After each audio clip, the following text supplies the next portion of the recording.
मी Jaydeep Markad Jaydeep news चॅनलमध्ये पुन्हा एकदा तुमचं स्वागत करत आहे। जालना लोकसभेचं मतदान यंदा जोशीचं ठरत आहे, कारण रावसाहेब दानवे यांना मोठं आव्हानाला सामोरे जावं लागत आहे। मराठा आरक्षणाच्या पार्श्वभूमीवर मनोज जरांगे पाटील यांनी बरेचसे काही विधान पण केलेले आहेत, त्यामुळे रावसाहेब दानवे यांना मोठ्या विधानाला सामोरे जावं लागत आहे। रावसाहेब दानवे आता 6व्यांदा मैदानात उतरत आहेत।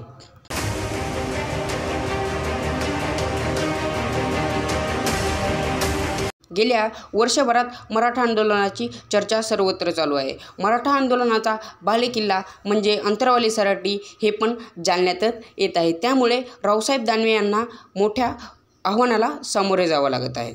गेल्या 8-10 महिन्यात खूप आंदोलनं चालू आहेत। याच आंदोलनामध्ये महायुती सरकारने आंदोलकांवर SIT लागू केलेली आहे। यातूनच मराठा बांधव भाजप व देवेंद्र फडणवीस यांच्यावर खूप नाराज आहेत। त्यांच्या नाराजीचं कारण आहे की महायुती सरकारने त्यांच्यावर SIT लागू केलेली आहे। जालना जिल्ह्यात नाही तशी परिस्थिती, सगळ्या महाराष्ट्रातच आहे। त्यांचं स्वप्न आपल्या हातून पूर्ण होऊ नये, कारण ते त्यांचे डाव असतात, 4-5 बाजूने करून ठेवायचे, जे लोकांना मराठ्यांना अपेक्षित नाही तेच पुन्हा पुन्हा होऊ नये म्हणून तुम्ही उभा राहण्यापेक्षा सगळ्यांनी महाराष्ट्रातल्या पाडायची तयारी करा ना। पाडण्यातला मोठा विजय मी पाहिजेच होतो निवडणुकीत, पण मी नाहीये म्हणल्याच्या नंतर आता मी कोणालाच निवडून आणू म्हणू शकत नाही। ना महायुतीला ना महाविकास आघाडीला, मराठ्यांनी ज्याला पाडायचं त्याला पाडा, पण ताकदीनं पाडा।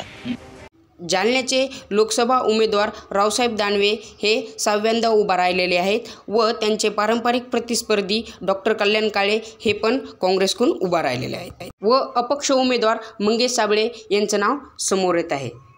हेच ते मंगेश साबळे ज्यांनी मराठा आंदोलनाला विरोध करणारे गुणरत्न सदावर्ते यांचे गाडी फोडल्याचा आरोप आहे व मराठा आरक्षणाची आपली गाडी पण जाळलेली आहे व अनोख्या आंदोलनासाठी प्रसिद्ध आहे।